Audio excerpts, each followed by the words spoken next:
Social engineering programme United Nations کے through کس طرف جا رہا ہے کہ پوری دنیا کے اندر ایک ہی تہذیب ہو، وہی بے حیائی جو ہمارے ہاں ہے، اور وہی مرد اور عورت کو بالکل شانہ بشانہ لا کر میدان میں کھڑا کر دینا، نہ عورت عورت رہے نہ مرد مرد رہے، بلکہ یہ سب مل کر ایک کوئی درمیانی مخلوق بن جائے اور خاندانی نظام کا تہبانہ کر دے۔ یہ سوشل انجینئرنگ اس کا عنوان ہے۔ تو یہ ہو رہا ہے دنیا میں۔ تو اس وقت میں آپ کو بتانا چاہتا ہوں کہ خاندان کے ادارے کو مستحکم کرنا جو حکمت دین کا جو ہے ایک اہم موضوع ہے۔ یہ کس اعتبار سے ہوتا ہے؟ نمبر ایک، یہ خاندان وجود میں آتا ہے ایک مرد اور ایک عورت میں رشتہ نکاح سے۔ اس نکاح کی کتنی تاکید قرآن میں ہے، احادیث میں ہے، اس کے لیے دائرہ کتنا وسیع کر دیا ہے۔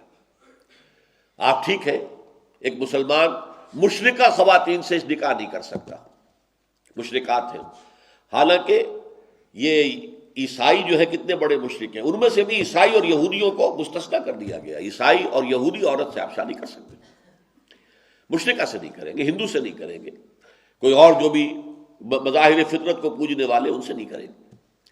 پھر مسلمانوں کے اندر چند رشتے مقرر کر دیے کہ ان سے تو یہ اب محرمات ابدیہ ہیں، ان سے شادی نہیں ہو سکتی۔ باقی جو خود پہلے ہی سے کسی کے نکاح میں ہے خواتین محصنات، ان سے نکاح نہیں ہو سکتا۔ باقی آپ کے لیے کھلی چھوٹ ہے۔ احل لکم ما وراء ذالک، یہ سورہ نساء میں جہاں وہ محرمات ابدیہ کا ذکر آیا، باقی سب حلال ہے تمہارے لیے، تم شادی کرو۔ پھر شادی میں بھی اتنی چھوٹ نہیں، دو دو تین تین چار چار، اس لیے کہ اللہ تعالیٰ نے طبائع بنائی ہے نا، طبیعتیں ہیں۔ کسی کے طبیعت کے اندر حب مال، دولت کی حرص بہت زیادہ ہے، کسی کے اندر شہوت زیادہ ہوتی ہے۔ جس شخص کے اندر وہ شہوت اتنی زیادہ نہیں ہے وہ نہیں سمجھ سکتا، لیکن جس کے اندر وہ شہوت ہے وہ ایک بیوی پر قناعت نہیں کر سکتا۔ تو قدرت بنانے والا تو اللہ ہے نا، اللہ جانتا ہے۔ اللہ تعالیٰ نے انسان کے اندر جو ہے وہ داعیات رکھے ہیں، تو یہ دو دو تین تین چار چار، مثنیٰ و ثلاث و رباع کی حد تک جو اجازت دی گئی ہے وہ کس لیے دی گئی؟ نکاح کرو، زنا کا دروازہ بند کرو۔ نکاح کا میدان جتنا کھلا ہوگا اتنا ہی زنا کا دروازہ بند ہو جائے گا، اور نکاح کو آپ سخت کر دیں گے، تنگ کر دیں گے، اس کی شرائط بڑھا دیں گے، اس کے لیے رسومات اور اس کے لیے خرچے اور اس کے لیے یہ کر دیں گے، تو ظاہر بات ہے کہ زنا کا راستہ کھل جائے گا۔ یہ ریسیپروکل ہے ایک دوسرے کے خلاف، زنا یا نکاح۔ اسی لیے سادہ ترین تقریب ہونی چاہیے نکاح کی، اس کے اندر جو ہے کوئی بہت بڑے بڑے خرچے اور یہ نہیں ہے۔ اور فرض کیجئے کہ آپ کے پاس آپ کی معاشی حالت جو ہے وہ بہت اچھی نہیں، کوئی بات نہیں، حضور نے فرمایا کہ جو آئے گی وہ اپنا رزق لے کر آئے گی، اللہ تعالیٰ کا رازق ہے، توکل کرو، شادی کرو۔ ہاں، جس کے پاس مہر دینے کے لیے بھی کچھ نہیں ہے، اس کے لیے کہا گیا کہ اس کے لیے بھی ایک رعایت کر دی گئی، کسی لونڈی سے، ہمارے معاشرے میں معاملہ موجود نہیں ہے، اس وقت تھا، لونڈی سے نکاح کر سکتے، جو حالانکہ پسندیدہ نہیں ہے، ورنہ یہ کہ روزے رکھو تاکہ شہوت کا زور جو ہے ٹوٹ جائے۔ تو اس حوالے سے نکاح کا معاملہ جو ہے، اسی لیے میں آپ کو ایک حدیث آج خاص سنانا چاہتا ہوں۔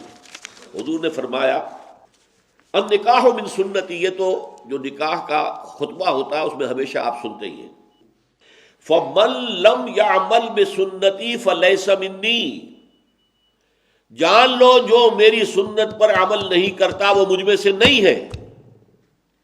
یہ جو رہبانیت کا نظام دنیا میں رہا ہے، شادی نہ کرنا، شادی کریں گے 100 کھکیڑ پیدا ہو جائیں گے، کہاں ایک پیٹ کا پالنا، کہاں یہ کہ اب بیوی کو بھی کا رزق چاہیے اور بچوں کے لیے چاہیے، اور بچوں کی یہ مشکلات ہیں اور بچوں کے یہ مسائل ہیں، وہ بیمار ہو رہے ہیں، ان کا مدرسہ ہے، یہ سوچنا، لیکن اس وجہ سے ہم شادی نہ کریں، سختی کے ساتھ روک دیا گیا۔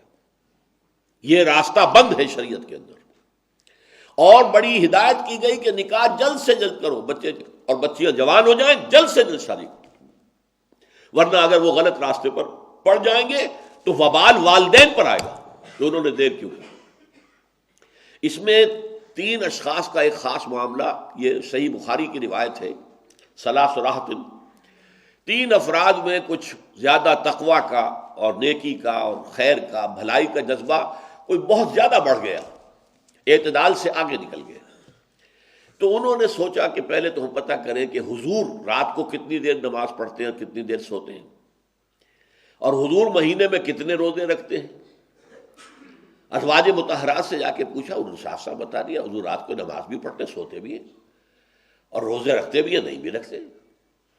تو انہوں نے کہا کہ حضور تو اللہ کے برگزیدہ ہیں، اللہ نے ان کے اگلے پچھلی خطائیں ساری ویسے ہی معاف کر دی ہیں، پھر معصوم ہیں، گناہ تو ان سے ہوئے ہی نہیں، نہ ہو سکتے ہیں، تو ان کے لیے تو اتنی عبادت کافی، ہمارے لیے کافی نہیں ہے۔ ایک نے کہا کہ میں ساری عمر شادی نہیں کروں گا، بس اللہ سے لو لگاؤں گا۔ دوسرے نے کہا میں پوری رات کھڑا رہوں گا نماز کے لیے، میں اپنی کمر جو ہے بستر سے لگاؤں گا ہی نہیں۔ تیسرے نے کہا کہ میں ہر روز روزہ رکھوں گا، کوئی نافرمانی نہیں کروں۔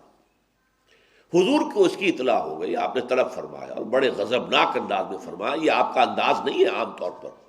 غصے میں آپ نے کہا خدا کی قسم میں تم سب سے بڑھ کر متقی ہوں اور سب سے بڑھ کر اللہ سے ڈرنے والا ہوں، اخشاکم و اتقاکم، لیکن میری سنت یہ ہے کہ میں رات کو نماز پڑھتا بھی ہوں، سوتا بھی ہوں، نفلی روزہ رکھتا بھی ہوں، نہیں بھی رکھتا۔